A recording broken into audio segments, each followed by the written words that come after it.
Before we begin this podcast, please be advised that the following episode contains language that some listeners may find offensive and inappropriate. The opinions expressed by the host and guests are their own and do not reflect the views of the podcast producers. Listener discretion is advised. Hello, this is a prepaid collect call from Falonzo Davis. an offender at the Jefferson City Correctional Center. I had to go to court because I got shot. What do you mean you got shot? I have a finger off on my left hand, How'd that happen? and he busted the door and he shot me with a 12 gauge, and I was shooting back. I didn't hit him, but he hit me. Did you shoot him in the head? Did you shoot him in the chest? It was a soldier in war. You react. But the thing is, making the right decision, and my decision making that day wasn't good. This was embarrassing and bad, but good man's hit a situation too, you know.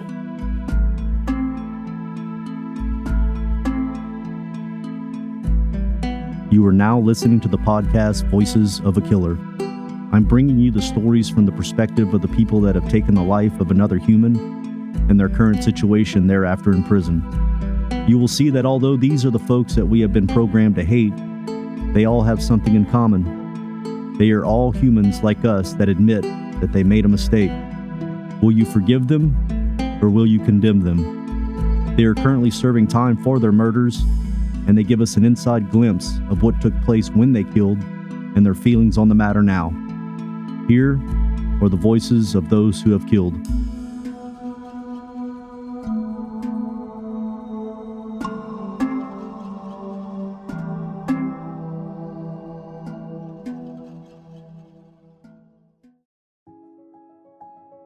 In this episode, we explore the life of Falonzo Davis from Kansas City, Kansas, a man who became entangled in a tragic incident involving his ex-wife's boyfriend, ultimately leading him to a life behind bars.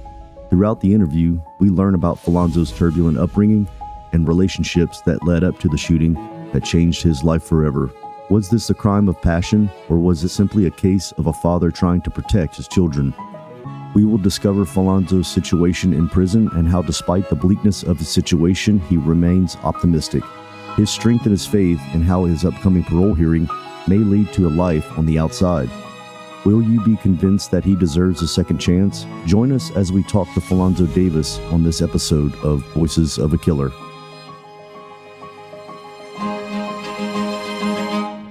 Hello, this is a prepaid collect call from Falonzo Davis. an offender at the Jefferson City Correctional Center. This call is from a correctional facility and may be monitored and recorded. To accept charges, press 1. To refute, thank you for using Securus. You may start the conversation now. Falonzo, where are you from? I'm from Kansas City, Kansas. How was it growing up for you as a child? It was rough. Just single mom, you know what I'm saying? I've been in and out of group homes and foster homes and things. There's a lot of trouble coming up being poor. I had a foster dad that came up and he died when I was like 17, came back to my real family and just trying to take care of my mother and stuff. My mother was mentally ill. I had to go through some stuff with her, try to have my own family. And I've been a security guard for over 20 years. Where were you a security guard at? It was different companies, Twin Cities Security, Unified Protection Services, and it was another private security guard company. It was years ago by this police officer guy, but I found out the hard way he didn't have a license to run his company, so I couldn't say his company name. I had to go to court because I got shot with his situation. What do you mean you got shot? I have a finger off on my left hand. How'd that happen?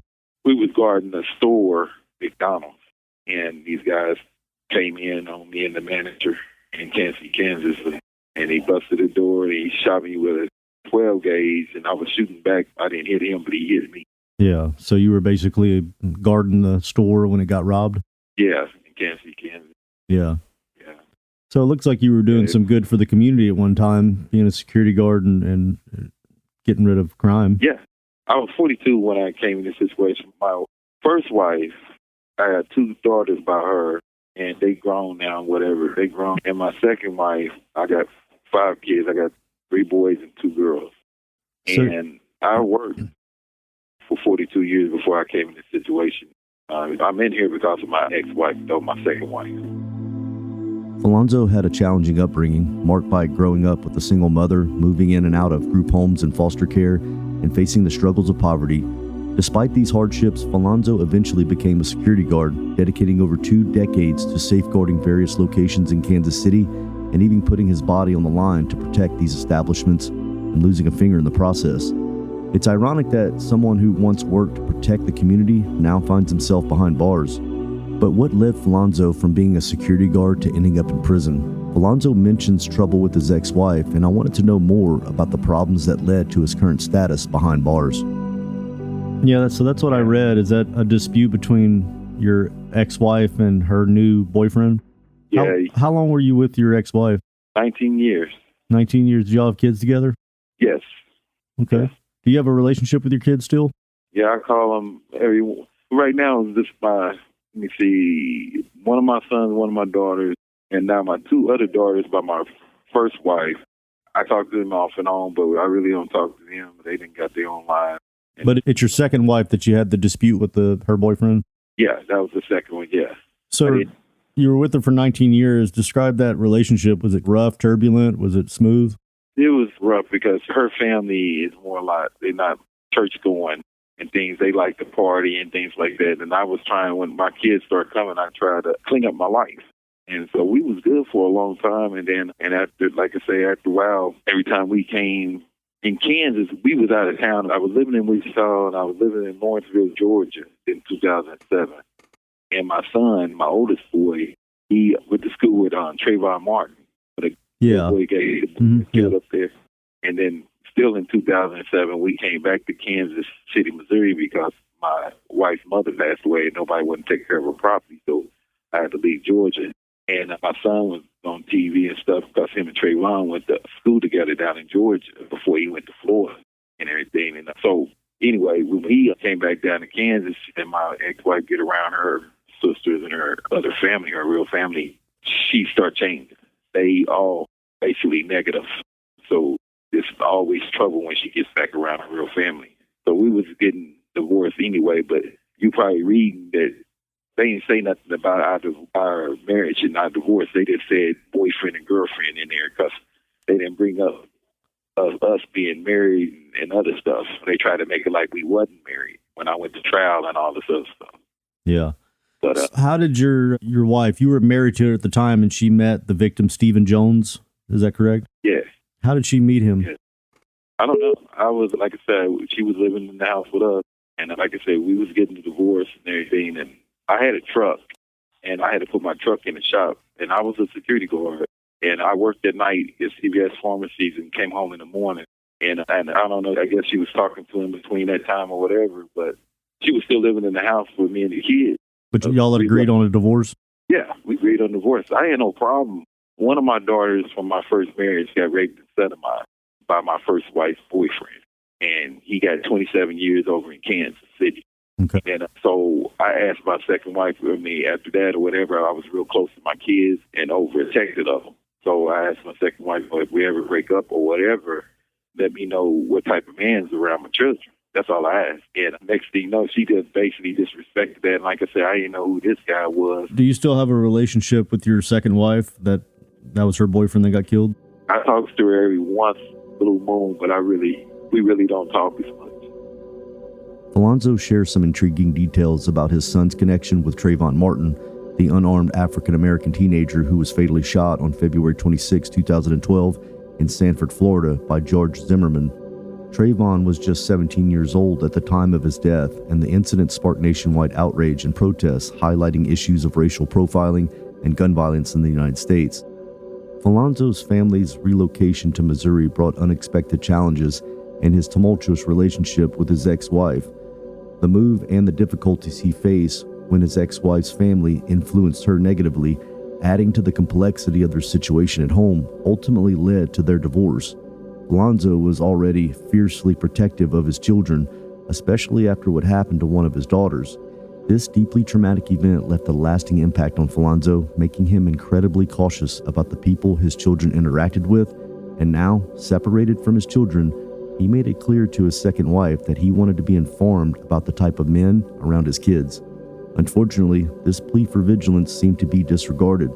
leading to unforeseen consequences and a tragic incident with his ex-wife's boyfriend.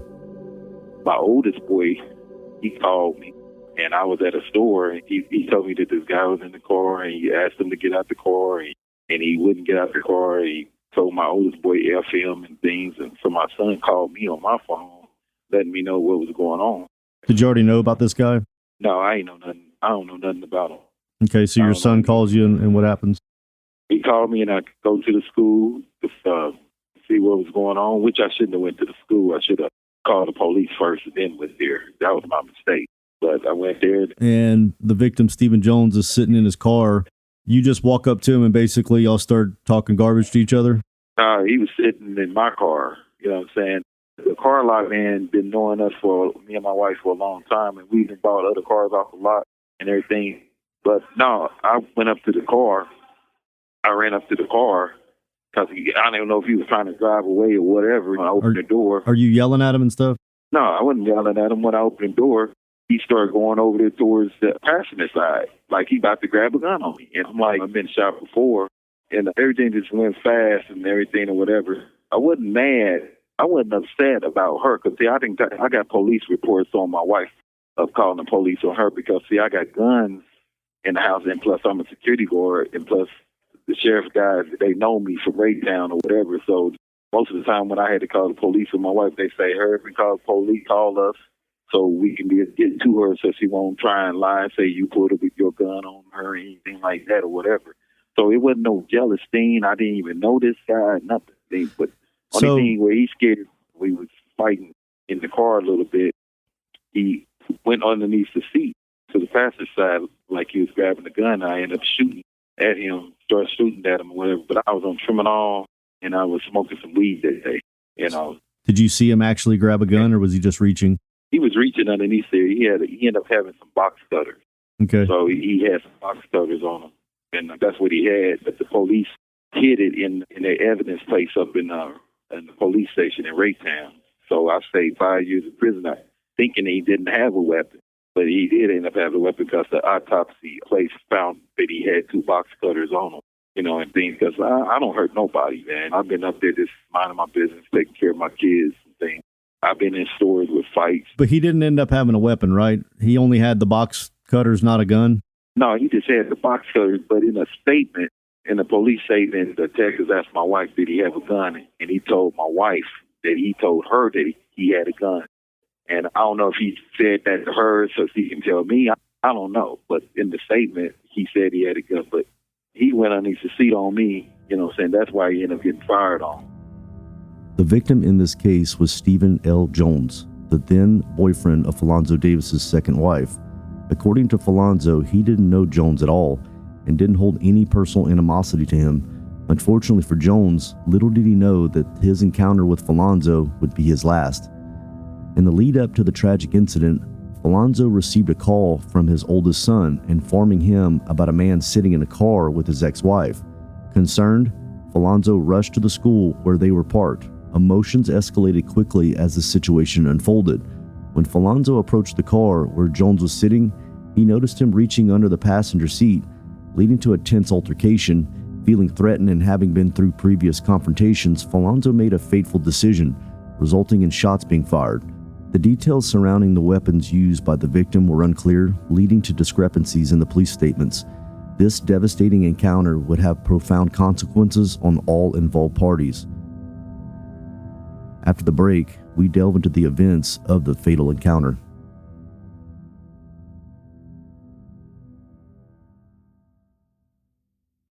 How close were you to him whenever you shot him? I was standing right out the door when I opened the car door. Where did you point the gun? Where did you shoot him at? I don't remember where I was shooting. I just remember he was moving fast or whatever, so it ain't really too far from where you shooting him when you open a car door. Did you shoot him in the head? Did you shoot him in the chest? They said that I shot him in the head and in the chest. Yeah, I wasn't really focused on that because everything was just going really quick. It was really quick or whatever. Obviously, when you shot those 2 shots, those are pretty much both 2 kill shots. Did he stop moving immediately?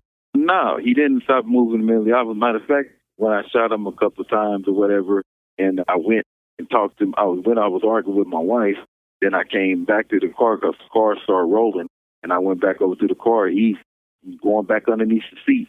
Then I ended up shooting again. Where'd you shoot him the last time? That made me. I think I hit him in the side. Yeah, I think I hit him in the side. But then he went up and he was still going up underneath the seat. So I ended up shooting him again. And that's what made me look bad on camera of going back to the car. You know what I'm saying? But they didn't understand the car was rolling. I was trying to knock it up and park. So, yeah, it was a messy situation. So the camera has you going up and basically getting a confrontation, shooting, and then you walk away, and then you actually go back up again and shoot him again? Yeah, I think you should be able to see it. Yeah, I'll definitely look into it. But for podcasts, you can't watch it. You can't? No, it'll be all audio. Well, yeah. When I had to go back to the car and I was trying to throw the car up in park or whatever, and the guy was still there trying to move like he was trying to go for a gun underneath the seat. See, they try and make it like I knew the guy, I'm a jealous person and things like that or whatever. And I've never been that type of person like that because I'm not going to throw away my life over no one. When a person want to go their way, they go their way. Just like my first wife. We left each other, and that was that when it's over. And I'm the type of person, I had my life the way I wanted. I was doing security, you know what I'm saying, working and just trying to take care of my kids or whatever. So he was really doing me a favor taking her out of there. But the only problem I had with him is him acting like he's going to try and kill me. But my lawyer trying to make it like it's a crime of passion or something like that. And I said, well, wait a minute, a crime of passion? No. I said, this guy done this and I done this. Because it ain't no use to sit over here and lie on the stand when you can just tell it the way it is, you know what I'm saying, or whatever. I ain't never been jealous over no woman, or because if a person is not working with me, they're working against you. And my kids were still young at the time. Yeah, it was really bad, and it's embarrassing, man. It's embarrassing and bad, but good man's get in a situation too, you know. In a tense and rapidly unfolding sequence of events, Falonzo found himself face to face with Jones. The shots fired were fast and intense, and the situation was messy and tragic, leading to a blurred understanding of the events. According to court documents, there were some conflicting accounts of what really happened. A summary of the outcome of his trial states that Falonzo shot and killed Stephen L. Jones outside his son's school, Raytown Success Academy. The incident occurred after Falonzo allegedly received a text message indicating that Stephen was driving Falonzo's wife and children to school from his son. In response, Falonzo retrieved a gun from a local pawn shop and waited at his son's school. When Stephen arrived in a vehicle with Falonzo's wife and son as a passenger, a confrontation ensued, and Stephen attempted to flee but crashed into a parked vehicle.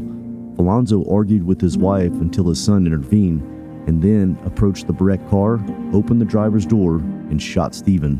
After the shooting, Falonzo placed the gun and 2 clips on top of the car and waited for the police to arrive. This detail about Falonzo heading to the pawn shop to retrieve his gun and arriving before Jones and his ex-wife at the school gave the prosecution evidence for premeditation. In our interview, Falonzo admits that he had never been a jealous person. Despite the allegations and portrayals made against him during the legal proceedings, Falonzo vehemently denies any claims of a crime of passion or jealousy. I wanted to know what the courts thought of this and how did Falonzo intend to defend himself against the accusation of premeditated murder. After you shot him and obviously you killed him, or did you run or did you stick around? I stayed right there. How long was it? Run. How long was it till the police showed up? It wasn't too long. Especially, it was just, I hate where it happened and I hate it, period. You know what I'm saying? Because it's at my son's school. I didn't know that this guy was going to act like that or whatever, but I still made a wrong decision of going up there when I should have called the police. And because the police sergeant knew me, and he was like, he told me, he said, hey, you should have called me and I would have put that man out your car. And he's right. Now, I deserved time, but they gave me a life sentence. I didn't deserve no life sentence because in my trial, my own lawyer didn't let them know. It sounds like you made a crucial mistake of thinking that he's going to pull the gun whenever he just didn't have a gun. The thing is, I got uncles as police officers, man. And you make a move, and any police officer, if he comes to the car or whatever, and I'm not just saying to be saying it, if somebody act like they're going to do something to you, obviously you're going to pull a gun on you or whatever, and you got guns. I'd have been in 3 gunfights, okay? And that's before I was a security guard. you know what I'm saying, or whatever. But the thing is, I was always on the right side of the law when I got into that situation. So when somebody's making a deadly move to do that, well, you just react. If it was a soldier in war, you react. But the thing is, making the right decision. And my decision making that day wasn't good because I could have called the police first and before I went up there. So that was my wrong. So I deserved some time, but I don't feel like I deserved a life sentence because it's a lot of men in here in prison over a woman situation. And it's even good men that's in here. It's first time down, ain't never been in trouble, and because of their wife or girlfriends or whatever, here they are sitting in prison. And this guy is these people. Yeah, so Falonzo, after the police showed up, did they pretty much cuff you pretty quickly? Yeah, they cuffed me. Had you ever been out of jail since? Did you get bailed out, or you been in there ever since? No, I've been in here ever since. After the fatal shooting at his son's school, Falonzo Davis made the difficult decision to remain at the scene, fully aware of the gravity of his actions. Regretful of not calling the police beforehand, he acknowledged the mistakes he made, believing that the situation warranted caution and a more measured response. But as they say, hindsight's 20/20. Despite initially being charged with first-degree murder, the jury ultimately found Falonzo guilty of second-degree murder, highlighting the complexities of the legal proceedings.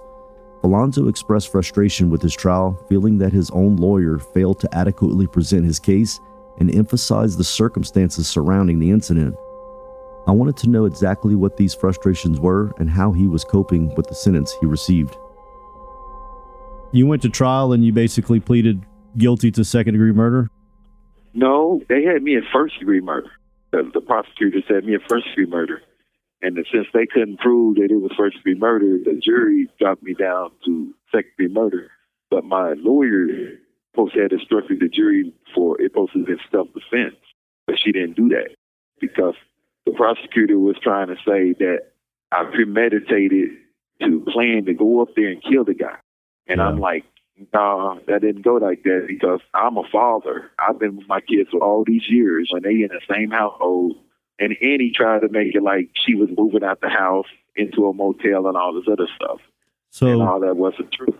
So being a security guard, does that kind of give you some trouble in prison?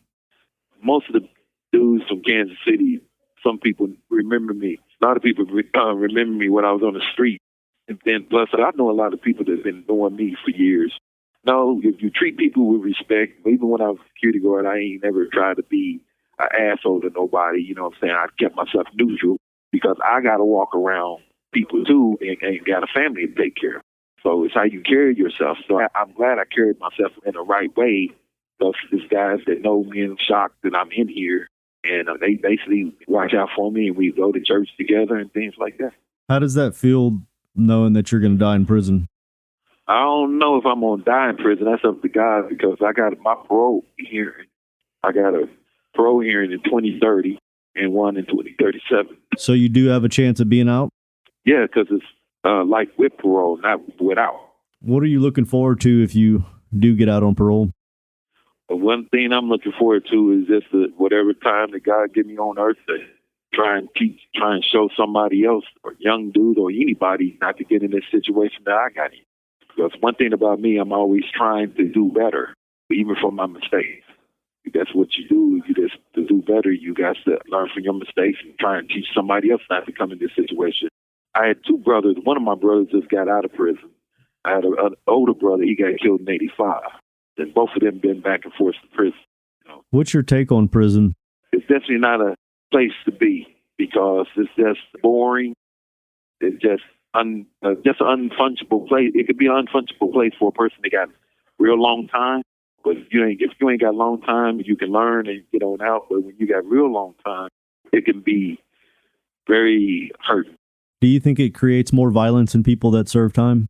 It could, because it's like at the WOW, they ain't got nothing to lose. You can end up losing your mind because we see the same scenery every day. We don't eat good food. People that we know, our families end up dying, and people's families end up dying, and you ain't nothing you can do about it. It's a very suffering thing because you still the flesh and blood serving time, and the people that got life without, it's very bad because it's like there's no way out. Sooner or later, they lose their mind.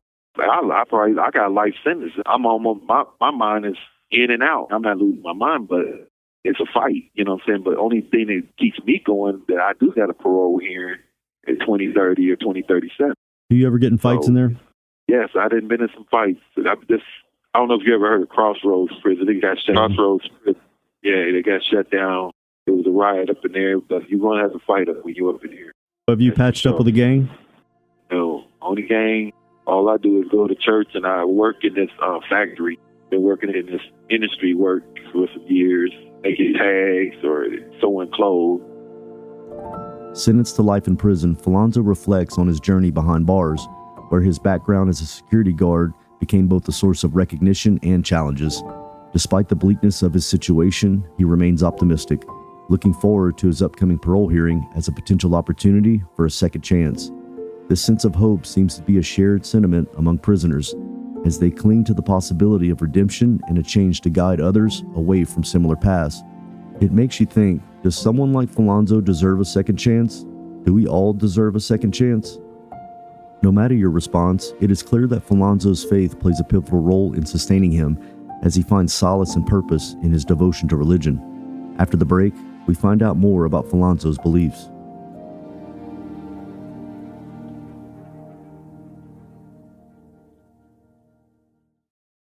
Are you a Christian? Yes. What do you think's going to happen when you die? You think God will forgive you, send you to heaven? That's funny you said that, because when I ended up getting into it with this guy, and I remember when I was walking up to the car, when I was going up to the car, I remember looking over at my son for a split second, and my son was looking up in the sky, and I looked at him and I looked where he was looking at, and it was a clear day. It looked like it was a black cloud came out of the middle of nowhere, and I just glanced at it for a minute because he was looking at it, and then they see my situation, and me and the guy get into it. But that question with God, hey, I hope God knows the truth. You know what I'm saying? And all I can do is just, I'm telling you the truth here. You know what I'm saying? I can't cut behind nothing, because you can't lie to God. He already knows.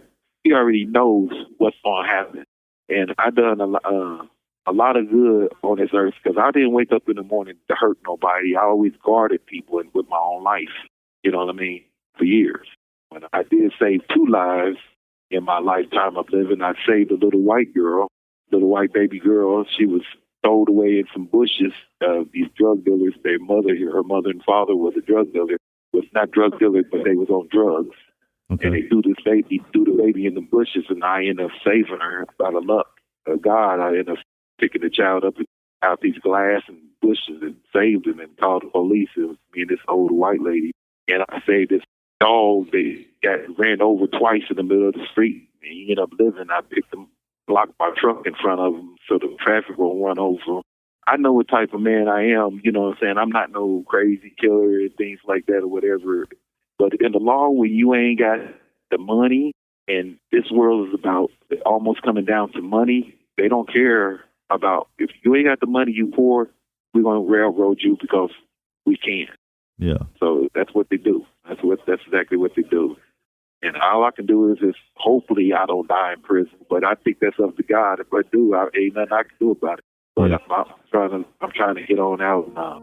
Yeah. Try and tell the next man not to get in this situation. I know that. Reflecting on the events that led him to his current situation, Falonzo expresses hope that God will ultimately judge him based on the truth. He believes that he has done good in the world and shares instances where he saved lives and helped others. Despite the challenges he faces, he remains resolute in his desire to guide others away from similar paths and prevent them from experiencing the same hardships he endured. As I conclude this interview with Falonzo, I can't help but feel that our conversation served as a therapeutic outlet for him. Opening up about his life, his actions, and the impact his decisions seem to be a cathartic experience for Falonzo. And in fact, that is part of the goal of this podcast, that through sharing their stories, the ability to reflect on the past, recognizing their mistakes, and seeking redemption by speaking their truth, that perhaps these voices will make a positive impact on others and provide some relief for themselves. Signing off, I hope that Falonzo Davis' story serves as a reminder to us all about the power of redemption and the importance of compassion in our society. Falonzo, it sounds like you got yourself wrapped up in an event to where you made a sudden decision that was just a poor decision, and now you're paying for it. So it's unfortunate. I appreciate you reaching out to me. I appreciate that, Toby. I appreciate you just listening to me, because you know what, sometimes this stuff lives on a man, and it's like a soundtrack where you keep winding back the tape in your head, and it's the way it kills you. Sometimes you got to get out and talk to somebody about it. I do know. Actually, I've had other people tell me that it's good for them to open up and tell somebody the story, and for somebody to listen and ask questions and help out with that. Yeah. Okay, well, I appreciate it, man, and you take care of you. All right, Falonzo, see you. All right. All right, bye-bye.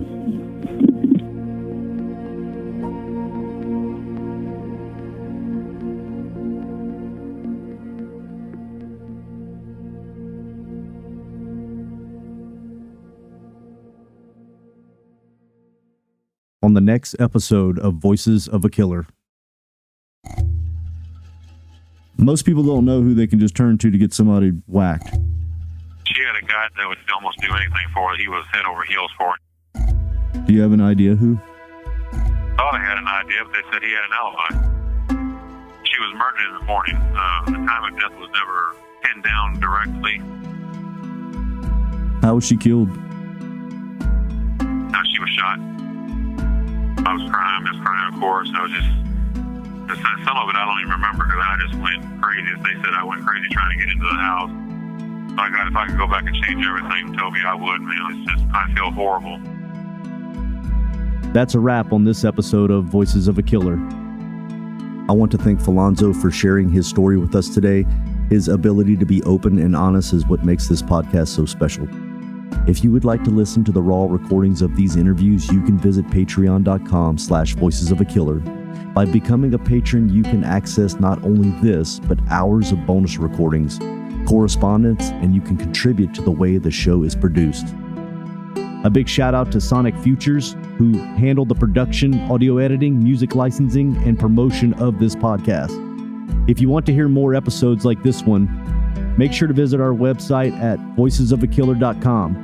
There you can find previous episodes, transcripts, and additional information about the podcast. Lastly, if you enjoyed this episode, please consider leaving us a review on Spotify, Apple Podcasts, or wherever you get your podcasts. Your feedback helps us improve and reach new listeners. Thank you for your support, and we can't wait to share more stories with you in the future. Thank you for tuning in. I'm your host, Toby, and we'll see you next time on Voices of a Killer.